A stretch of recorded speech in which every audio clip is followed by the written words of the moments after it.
এটা শুরু হয়ে গেল, দৈনিক অত্যাচার শুরু হয়ে গেল। তো ও আমাকে খুবই মানে কতটুকু ভালোবাসতো আমি জানি না, কিন্তু আমি জানতাম যে সে আমাকে প্রচুর ভালোবাসে। ঠিক আছে, তো এই কারণে আমি ভাবলাম যে আমি আমার বাপের বাড়ি চলে যাই।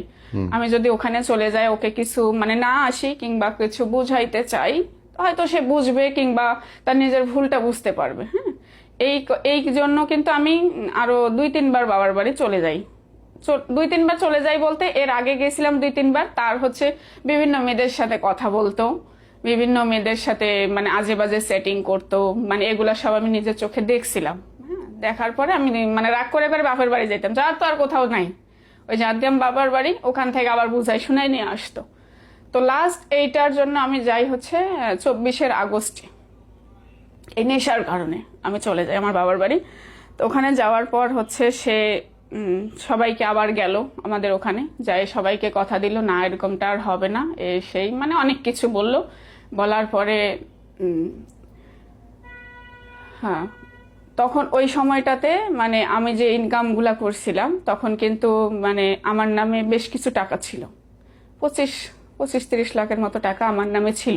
তার বাবা মা কিন্তু কখনোই আমার নামে টাকা রাখতে কিংবা করতে দিত না, যেহেতু আমি রংপুরের মেয়ে, সে কুষ্টিয়ার, মানে সবসময় তারা ভাবতো যে আমি চলে যাব এরকম একটা কিছু, কখনোই আমার নামে রাখতে দিত না।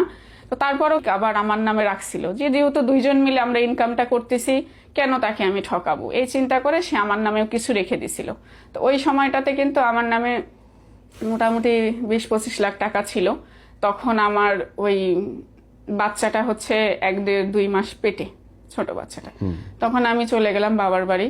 তো এখানে যাওয়ার পরে আমি যে ওর সাথে আর থাকবো না ওরকম একটা প্ল্যানিং করলাম, করে আমার বোন, আমার বাড়ি যেখানে ওখানে আমার বোনের বাসাতেই আমি সবকিছু আবার আলাদা কিনলাম, যে আমি আর যাব না, ওখানে যাব না। ঠিক আছে, তো এর ভিতরে ও আমার সাথে আবার কথা বলা শুরু করে দিল। দেওয়ার পরে মানে এত ভালো মানুষ, মানে ওর মতো ভালো মানুষ আর হয় না। নামাজ পড়তেছে, আমি আর এগুলা কিছু করব না, আমি খাবো না, আমি মারধর করব না, আমি করব না। হ্যাঁ, এরকমটা। পরে আমাকে গেল, যাই আমাকে আবার বুঝাই শুনে আমাকে নিয়ে আসলো। ওই নিয়ে আসার আগের কাহিনী হচ্ছে, আমি যে তাকে ছেড়ে বারবার বাবার বাড়িতে যাচ্ছি, প্রবলেমটা আমার, তাই না? এখন তাকে যে ওই যে কিছু ছেলেপেলের সাথে যে সে নেশা করতো, ওই ছেলেপেলেগুলা হচ্ছে তাকে মানে কবিরাজের কাছে নিয়ে গেছে। ঠিক আছে, আসলে মূলত যারা আমাদের ধ্বংস চাইছে তারাই এই কাজগুলা করছে। তো আমি যদি বাবার বাড়ি চলে যাই, আমি যদি পরকিয়া করি, সমস্যাটা আমার।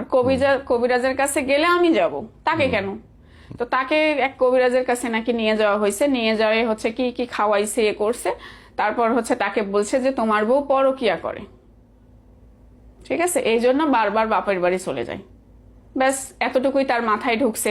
তো যাই হোক, ওইবার আমাকে ওরকম বুঝাই শোনাই নিয়ে আসলো। ওই আশাটাই আমার হচ্ছে আমার জীবনের কাল।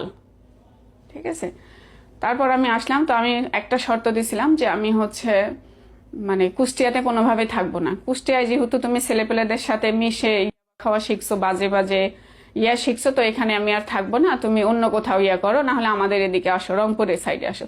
তো বলছে তুমি কুষ্টিয়ায় থাকবা না, আমিও রংপুরে থাকবো না, চলো মাঝামাঝি আমরা কোথাও রাজশাহীতে শিফট হই, রাজশাহী ভালো জায়গা, ওখানে ছেলেকে স্কুলে ভর্তি করাই দিব, ওখানে একটা ভালো কিছু হবে। ব্যাস এই আশা নিয়ে আবার তার সাথে আমি গেলাম। ওই আসার পর তারপর কুষ্টিয়া থেকে আমরা শিফট করলাম রাজশাহীতে। ওখানে যাই মনে করেন যে প্রতিনিয়ত ঝগড়া, প্রতিনিয়ত মারামারি। মনে করেন যে আমি রান্না করতেছি, সে ঘুমাই গেছে, ঘুম থেকে উঠে দেখতেছে আমি এখনো রান্নাঘরেই আছি, 2-3টা তরকারি কিংবা ভাত রান্নতে একটু সময় লাগে, সে আধা ঘন্টা ঘুমায়, হুট করে দেখতেছে উঠে রান্না হয়নি। এত সময় কি করলাম? আমি তো রান্নাঘরে ছিলাম। রান্নাঘরে ছিলা তার প্রমাণ দাও, তুমি তো রান্নাঘরে ছিলা না, তুমি ফোনে কথা বলছো, এর উত্তর আমি কি দেব? ঠিক আছে, তারপরও লুকায় লুকায় সব জায়গায় সিসি ক্যামেরা রাখা শুরু করলো। মানে ওই যে তার মাথায় ঢুকছে যে আমি পরকিয়া করি। হ্যাঁ, তো আমি আল্লাহর উপর একটা সবসময় বিশ্বাস রাখতাম, আমি যেটা করি না সেটা কি কেউ আমাকে ধরতে পারবে কখনো? চোর চুরি করে, আমি এটা বিশ্বাস করি যে চোর 10 দিন চুরি করে, একদিন ধরা পড়ে। কিন্তু আমি যদি চুরি না করি, সে আমাকে কিভাবে ধরবে? আপনি 500 সিসি ক্যামেরা রেখে দেন, তো আমাকে ধরতে পারেন নাকি? তো এই অনুযায়ী আমি কখনো কিছু বলতাম না, সে যেখানেই মন সেখানেই সিসি ক্যামেরা লাগাক, আমি কিছু করতাম না। যে সে যদি দেখে শান্তি পায় যে আমার বউ কিছু করতেছে না, থাকুক না, আমি এতটুকুতেই আছে।